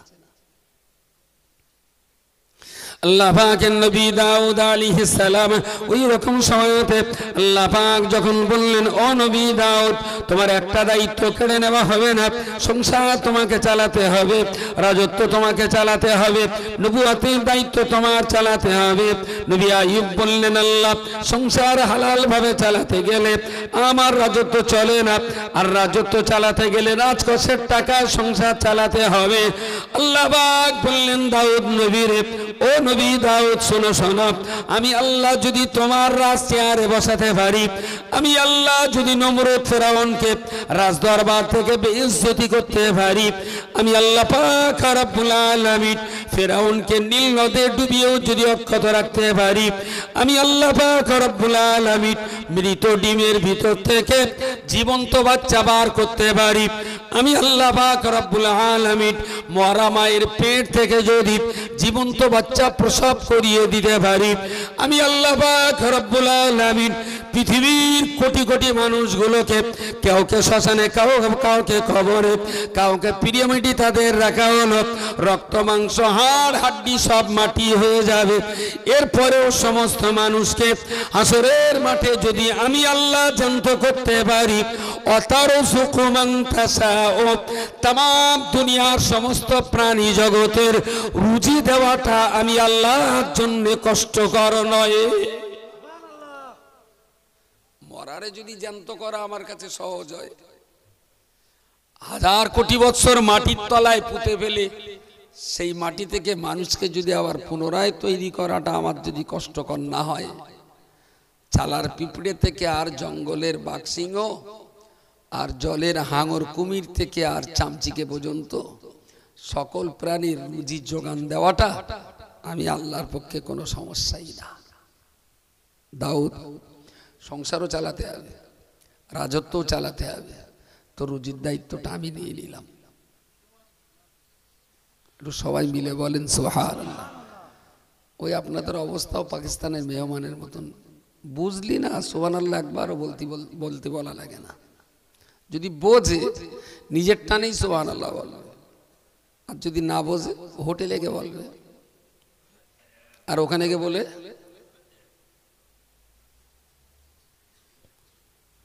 তোমার রুজির দায়িত্বটা আমি দিলাম। দাউদ নবী বিশাল সন্তুষ্ট, বিশাল সন্তুষ্ট। কোন রাস্তা দিয়ে, কোন পথ দিয়ে, কিভাবে হবে, কখন হবে, আমাদের হলি তো আল্লাহ যদি হয়তো রুজির দায়িত্ব নিলাম, আমি বললাম তাহলে আল্লাহ কি থালা ধুয়ে আনবো, এক্ষুনি তো মানে পরে দেওয়া, তারপর সেটা ইট ভাটা দেওয়া হবে না জল কর দেওয়া হবে, রেঁধে দেবো না আবার রেঁধে খাতে হবে, কত রকমের কৈফিয়ত। দাউদ নবীকে আল্লাহ বললেন রুজির দায়িত্বটা আমি নিলাম, যা। একে কথায় দাউদ নবী বুঝে গেলেন আল্লাহ যখন দেবে আর অযথা আমার কৈফিয়ত করার কোনো দরকার নেই। নবী দাউদ আলাইহিস সালাম একদম নিশ্চিন্ত, একদম নিশ্চিন্ত। পরের দিন রাজ্য চালাতে বসেছেন, যে যা আসছে কাজ কাম করছেন। তা সংসার, তাহলে তো রাজকোষের টাকা আবার না দিলে তো বাড়ি খাওয়া হবে না। একবারও মাথায়, একবারও আল্লাহ বলেছে রুজি দেবে, ওখানে আর আমার জিজ্ঞেস করার কোনো প্রয়োজন নেই। যথারীতি দরবারের একজন এসে বিচার চাইতে এসে বলতে, হুজুর আমার এই লটা একটুখানি একটা দা করিয়ে দেবেন, একটা ল আইন বলতে একটু দা করে দেবেন। জেনে করলি করা যেত, তখন আগুন কোথায় আর হাতুড়ি কোথায়, কি দিয়ে পেটাই, গরম না করলে তো হবে না। জিবরাইল এসে বললেন কিচ্ছু লাগবে না, হাত দিয়ে একবার ধরেন। তো লটা দাউদ নবী হাত দিয়ে ধরলেন, যেখানে টিপে ধরে দেখতে ল এরম বসে যাচ্ছে আস্তে আস্তে, পুরো কাদার দলা ফেলা। দাউদ নবী বাহ, তো দারুণ সুন্দর। তো এরম আস্তে একটা ল, গোলপানা ল, টিপে টিপে টিপে টিপে পাতলা পানা করে, এখানে একটা গোলপানা করে, এখানে একটা ডাঁটি দে, এটা একটা সমান করে, এটা টে করে দে, পুরো হাত দিয়ে লডা টিপে পুরো একটা অস্ত্র করে তার হাতে দিয়েছেন। সে আবার যথারীতি কামারের কাজ করতে গেলে 2 টাকা লাগে, আর কামারে হাতুড়ি দিয়ে পিঠে যা ডিজাইন হবে, আরে তো পুরো হাত দিয়ে করে দিয়েছে, ডিজাইন আরো দারুণ সুন্দর হয়েছে। ও কিছু টাকা দিল, দাউদ নবী বললেন যা বাজার করে সংসারে দাও। সংসারও চলবে, রাজত্ব চলবে, নবুয়তের দায়িত্ব চলবে। মুখে বিচার করতেন আর হাতে লোহাগুলোকে নিয়ে টিপে টিপে ছুরি, চাকু, শিরস্ত্রাণ, লোহার পোশাক উনি তৈরি করতেন। অতারযুকু মান তাশা বিগাইরি হিসাব, সমস্ত কিছুর ভিতর দিয়েও আল্লাহ দাউদ নবীর রুজির সমস্যার সমাধান ঘটিয়েছিলেন। বলুন সুবহানাল্লাহ। দাউদ নবী যখন লোহা হাতে করে ধরতেন, তো লোহা পানি হয়ে আঙুলের পাশ দিয়ে টুপিয়ে পড়ত, টুপিয়ে নিচে পড়েছে। দাউদ নবী হাত দিয়ে টিপে ধরলেন, তা কাদার মতন নরম। অন্য কেউ যখন হাত দেয় তা লর মতন শক্ত। কার ক্ষমতা এটা? আর আপনি 1.5টা বাচ্চা আর 8খানা বউনে জোহর পড়ার টাইম পাচ্ছেন না। এ কি কোনো সুতো হলো? এটা কি কোনো কারণ হলো? ও কারণটা সেই দাদুর মতন কারণ, দন্তনায়কের মেরেজ গুতো তাই সুতো। আবার গড়া বললি তখন আবার এর আবার লটকে দেবানি, ও গাইলতেছে, তার দন্তনার গ আলাদা করে বললো, তাহলে আর গালাগালিটা হলো না। একটা কোনো কারণ হলো যে একটু কোরআন শেখার সময় পাচ্ছি না, একটু নামাজ পড়ার টাইম পাচ্ছি না। বিশ্বাসটা রাখুন ভিতরে অগাধ, ভরসাটা রাখুন আল্লাহর উপরে। যে আল্লাহ দাউদ নবীকে দায়িত্ব দিয়েছিলেন তিনটি, মাঠে খেটে খেতে হবে না, রাজকোষের টাকাও নিতে হবে না, খাটনিও হলো, রাজকোষও চললো, সংসারও চললো, সমস্ত সমস্যার সমাধান ঘটে গেল।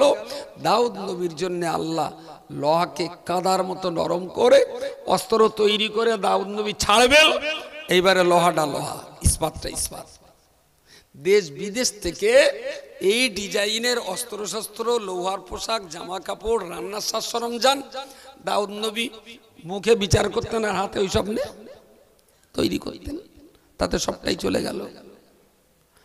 আচ্ছা, দাউদ নবীর জমানায় তো আল্লাহর এই ক্ষমতা ছিল লোহাকে কাদার মতন নরম করে দিতে। এখন তো আল্লাহর বয়স অনেক বেশি হয়ে গেছে, একটু বুড়ো টুড়ো হয়ে গেছে বলে। দাউদ নবীর জমানায় আল্লাহর যে ক্ষমতা ছিল এখনো সেই ক্ষমতা আছে না একটু কমে গেছে? সেই ক্ষমতায় আছে, বেড়েছে একটু বয়স। এই আপনার কি বলে ক্ষমতা একটু বেড়েছে, কমেছে? তাহলে বেড়েছে একটু, তাই আছে। তা দাউদ নবীর সমস্যার সমাধানের যদি লোহা কাদার মতন আল্লাহ করে দিতে পারেন, তো সেই আল্লাহ আপনার রুজির সমস্যার সমাধান করে দিতে পারেন। শুধু ভরসাটা আর বিশ্বাসটা ঠিক জায়গায় থাকুক। খাটতে হবে, মেহনত করতে হবে, আর যে উদ্দেশ্যে আল্লাহ পৃথিবীতে পাঠিয়েছেন উদ্দেশ্যটা সফলের পথে আপনাকে সংগ্রাম করতে হবে।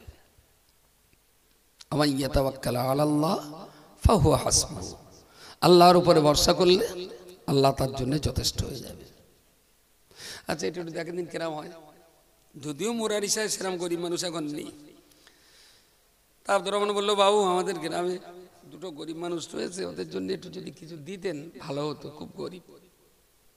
তা আমি বললাম, আপনার ডাকো গরিব দুটোর। এদিকে এলো পল্টু। আমি পল্টু ভাই কি ব্যাপার? তাহলে সেই আয়লায় ঘর ভেঙে গেল, সেখানে তো আমার সেই গোলঘরে থাকি, আমার একটা ঘর হলে একটু হইতো। আল্লাহ ভাবি তোমার খবর কি? তাহলে তো হুজুর আমার সে বড় মেয়েটা কালার বিরাট ডিপ, সে কোনো মতে লাইন করতে পারতিস না, অনেক টাকা যাচ্ছে। আলে আপনার বাক্সটা লেস। আলে পল্টু তোর ঘর বানতে কত কিরম লাগবে? তা পল্টু খুব কবাল টবাল টিপে বলতে, কতই যে চাই, আমার কি যে দেবেনি।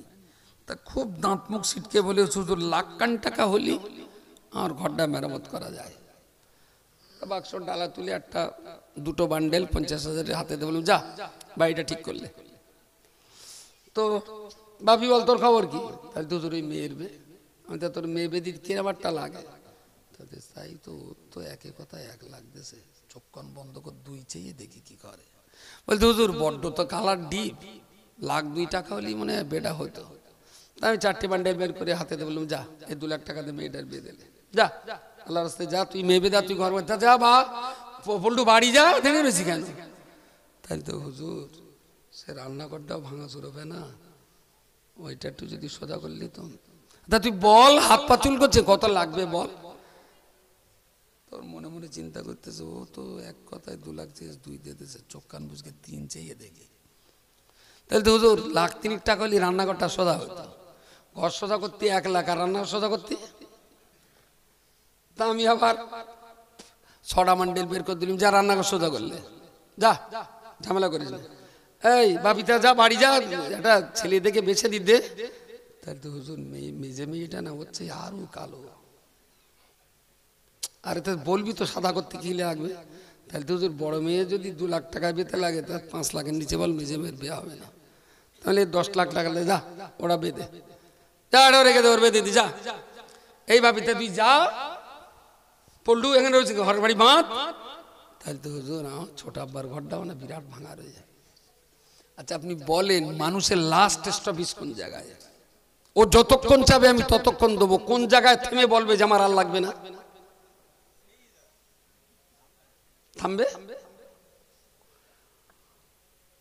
তাহলে যারা প্রয়োজনের তাগিদে পয়সা রোজগার করে ততক্ষণ পয়সা রোজগার করাটা ইবাদত হয়, আর যখন লোভের বশবর্তী হয়ে পয়সা রোজগার করে তখন পয়সাটা জাহান্নামের খোরাক হয়। আপনাকেই ঠিক করে নিতে হবে, প্রয়োজনের তাগিদে দৌড়াচ্ছেন না লোভের বশবর্তী হয়ে দৌড়াচ্ছেন, আপনাকেই ঠিক করতে হবে। পৃথিবীতে মানুষের চাহিদা মেটানো যায়, কিন্তু লোভ কখনো মেটানো যাবে না, কখনো লোভ মেটানো যাবে না। আরে পৃথিবীতে তো আল্লাহ নানা মানুষকে নানা ধরনের করে তৈরি করেছেন। পৃথিবীর সবাই যদি আমার মতো বক্তা হবে তাহলে অশুনবে কেডা? বলেন বলেন। সবাই যদি মেঘনা জুয়েলার্স তলিকুলির মতন সোনার দরকার হয় তাহলে গহনা করবে কেডা? বলেন বলেন। সবাই যদি ট্রাক্টর কেনে তা জমি চাষ করবে কেডা?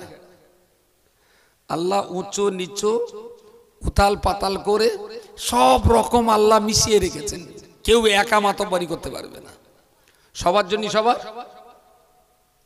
ওই মোদি একবার বলেছিল না সেই ভোটে আসার আগে যে আমি জিতলি 15 লাখ করে দেবো, বলেছিল না? সে টাকা দিয়েছে? দেয়নি। আর আমি ওর বলে দিয়েছি টাকা দিস নে ভাই, টাকা রেখে দে। বললো কেন? আমি তুই টাকা দিলি বলো ভারতে কিয়ামত হয়ে যাবে। আচ্ছা একটা জিনিস বলেন, ধরুন মোদির ঘোষণা মতন আজকে রাত 12:05 সবার অ্যাকাউন্টে 15 লাখ ঢুকে গেছে। কালকে যে ছেলেটার সকালে চুল কাটতে নাপতির দোকানে গেলেও নাপতি পাবে বলে মনে হয়? যার অ্যাকাউন্টে 15 লাখ ঢুকেছে সে আর চুল কাটবে? কথা বলে না কেন? ওর বেতে যে রান্নির বলা ছিল ভাত রাঁধার জন্যে তার অ্যাকাউন্টে 50 লাখ ঢুকে গেছে, সে শালা কি রাঁধতে আসবে? হ্যাঁ। ওর গাড়িটা চালাবে যে ড্রাইভার তার অ্যাকাউন্টে 50 লাখ ঢুকে গেছে, সে কি আসবে পরের বের গাড়ি চালাতে? একই সঙ্গে সবাই যদি একরকম টাকার মালিক হয় পৃথিবী অচল হয়ে যাবে, কোনো মতেই দুনিয়া চলবে না। হিসেবটা কি বড্ড ভুল হচ্ছে আমার এই কথাটা? সবাই যদি একই রকম হয় না, যার জন্য আল্লাহ এখানে গরিবও দেশে, বড় লোকও দেশে, মাঝ রকমের দেশে, সাদাও দেশে, কালোও দেশে, লম্বাও দেশে, বেঁটেও দেশে, সব রকম মিলিয়ে এমন ভাবে আল্লাহ সৃষ্টি, কেউ বলতে পারবে না যে আমি একাই 100 আমার কারুর লাগবে না। বলেন বলেন। এরকম কেউ আছে পৃথিবীতে? কেউ নেই। সবার জন্য সবার দরকার। আমি অস করবো তো ডেকোরেটরের দরকার, আব্দুর রহমানের দরকার, তাহলে দাওয়াত করবে কেডা? খিচুড়ি দিতে হবে, রান্নি দরকার, তাহলে তো লোক আসবে না। এই জন্যে পৃথিবীতে আল্লাহ যাকে যেমন করে দিয়েছেন আপনি তার উপরেই সন্তুষ্ট থাকুন। পাশের লোক বিরাট বড়, আমি বিরাট গরিব, এতে ভাই হাউমাউ করার কিছু নেই তো। আল্লাহ হয়তো দে পরীক্ষা করছে, তোরে হয়তো না দে পরীক্ষা করছে, এতে হাউমাউ করিব কেন? বিদেশি মুসাফিরে হালাতে ঘুরতে ঘুরতে খিদে লেগেছে, বিরাট খিদে লেগেছে, পকেটে হাত দিয়ে দেখি মাত্র 20 টাকা পড়ে রয়েছে। 20 টাকা? পেটে যা খিদে সে তো 150 টাকার মতন, 20 টাকা দিয়ে কি খাবো? তো অনেক সময় চিন্তা ভাবনা করি, একটা দোকানে বললাম ভাই তোমার মুড়ি কত করে? কত করে মুড়ি? কিলো কত মুড়ি? 80। আমি বললাম ভাই 100 মুড়ি দাও, 8 টাকা। চিনি কত? 40 টাকা। 40 টাকা কিলো, বড় সস্তা বানা মনে হচ্ছে। 50 টাকাই দাও। টাকা লিখতেছ না তখন বেশি করে ধরি। আমি বললাম ভাই 100 গ্রাম চিনি দাও। 100 মুড়ি আর 100 চিনি, একতলা পানিতে চিনিটা দিয়ে ভালো করে হোল বোল করে গুলে নিলাম, ওতে 100 মুড়ি ঢেলে দিলাম। বেশ দারুণ মিষ্টি মুড়ি আর পানি, চিনি মুড়ি আর পানি একসঙ্গে হলো, চিবিয়ে চোঁচো করে টেনে দিলাম।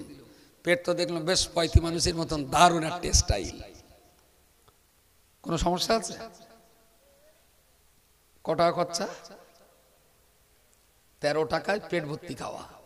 টাকা পকেটে ছিল কত? 20 টাকায় 13 টাকা খেয়ে আরো 7 টাকা পকেটে আছে। Very good.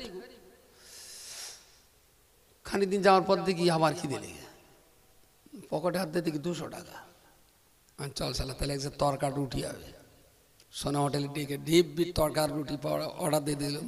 4 পিস তরকা, 4 পিস রুটি আর একটা তরকা, দারুণ সুন্দর করে 110 টাকা খেয়ে নিলাম, থাকলো 40 টাকা। বাহ, 10-15 দিন পরে দেখি এরকম করতে করতে আবার খিদে লেগে, পকেটে হাত দিয়ে দেখি 500 টাকা। আমি চল আমিনিয়া হোটেলে যাই, আজকে বিরিয়ানি টানবো। 250 টাকা দিয়ে বিরিয়ানি, দই মিষ্টি হদ্দ খাওয়া খেয়েছি, দারুণ খাওয়া খেয়েছি। তারপর আবার খিদে লেগেছে, পকেটে হাত দিয়ে দেখি 3 লাখ টাকা। আমি এক্ষুনি টিকিট কাট, শালা হায়দ্রাবাদে গিয়ে বিরিয়ানি খাবো তাই টাকা রয়েছে তো। হায়দ্রাবাদ দিয়ে বিরিয়ানি খেয়ে ঘুরিয়ে এসে তারপর দিন পকেটে হাত দিয়ে দেখি আবার 15 টাকা রয়ে। আমি চল আবার মুড়িয়া। যখন যেমন রোজগার তখন তেমন খরচা, তাহলে সংসার চলবে ভালো, ইজ্জতও বাঁচবে ভালো, মাথা উঁচু থাকবে, কোনো সমস্যা থাকবে না। যোগ্যতা রয়েছে চিনি আর মুড়ি খাবার, আর বায়না দেবে হায়দ্রাবাদের বিরিয়ানি। তেরগা গলায় দড়ি উঠবে না তো ছাগলের গলায় দড়ি উঠবে না? ওরা রোজ গোস খাবে, আমি রোজ ডাল খাবো। আর এ সম্বন্ধী ওর গা পাও বড় তাই জুতো বড়, তোর পা ছোট তাই জুতো ছোট, বোঝা যায়নি? ওরা চাকরি করে, ওর গা 50 বিঘে জমি, সেই জন্য রোজ গোস্ত খায়। আর আমার ভ্যান আর 1.5 শতক জমি, আমি শাক খাবো। ই বুঝলি কি হাতি ঘোড়া লাগে না? ওদের পা বড় সেই জন্য 22 কোম্পানির জুতো, আমার পা ছোট সেই 3 নম্বর কোম্পানির জুতো। বুঝলে খুব স্বাভাবিক, পৃথিবীতে আহামরি কিছু না। যারা চিনি মুড়ি খাচ্ছে তাদেরও দিন পার হচ্ছে, যারা বিরিয়ানি খাচ্ছে তাদেরও দিন পার হচ্ছে। যে ফুটপাতে শুয়ে ঘুমোচ্ছে এই শীতকালে দেখবেন তারও একটা চট গায়ে দিয়ে ঘুমিয়ে পড়ছেন আপনি। দারুণ সুন্দর আরামের ঘরেও আপনারা ঘুমাচ্ছে। আল্লাহ যাকে যে হালাতে রেখেছেন এর উপরই সন্তুষ্ট থাকুন, আর আল্লাহকে একটু ডাকতে শিখুন। মজা কিন্তু আল্লাহর ইবাদতের ভিতরে। বউডারে রাত্রি যতই বালিশে গিয়ে একে একে মুখটার কাছের কাছে এনে আই লাভ ইউ, সব শালা চিটার। ও সব ধ্যানাসি প্রচুর লোকে বলে। একদিন আমার কথা একদিন বলবেন, বলে এই দেখো শরীরটা না ভালো ঠেকতেছে না, মনে হচ্ছে মরে যাবো। ও শোনা তুই মরলে আমি কি করবো? আসবো শোনা, খোদারকে তুই মরো না, আল্লাহ জান তোমার আগে আমার তুলে লাই। কত রকম ভনিতা দেবে। আর আপনি একবার মরিয়ে দেখেন, সকালে কবর দে, বিকেলের বুসঙ্গলাবু তোর দোলা ভাই না প্রায় বলতো যে আমার শরীরটা ভালো না, কিন্তু এরকম হঠাৎ করে যে চলে যাবে আমি না বুঝতে পারিনি। বলি আবার সন্ধ্যের পরে চা বসতে তিনি মনি বিরাট হাসাহাসি করবে, কবরে মাটি দে বলেন 24 ঘন্টা যাবে না ও হাসবে। পৃথিবীতে প্রেমিকটা কেডা আছে আমার একটু দেখাবেন? বলে লাইলি মজনু, চিটিং বাস। লাইলি মজনুর ওটা কোনো ঘটনা না, কল্পনা। লাইলি নাকি মজনুর গ্রামের কুকুর ধরে চুমু খেয়ে এলো, পুরো মিথ্যে কথা। কেউ যদি ঠিকানা দিতে পারে লাইলি আর মজনুর পোস্ট অফিস গ্রাম, কেউ যদি দিতে পারে আমি মাথা কেটে দেবো তার হাতে। পুরোটাই ধাপ্পাবাজ, ধাপ্পা মানে কল্পনা। ওসব কি প্রেম? প্রেম যদি করার ইচ্ছা থাকে রে ভাই, রাতের অন্ধকারে সেজদায় মাথা দিয়ে একটু আল্লাহরে বলিস আই লাভ ইউ, মজা এখানেই আছে। এই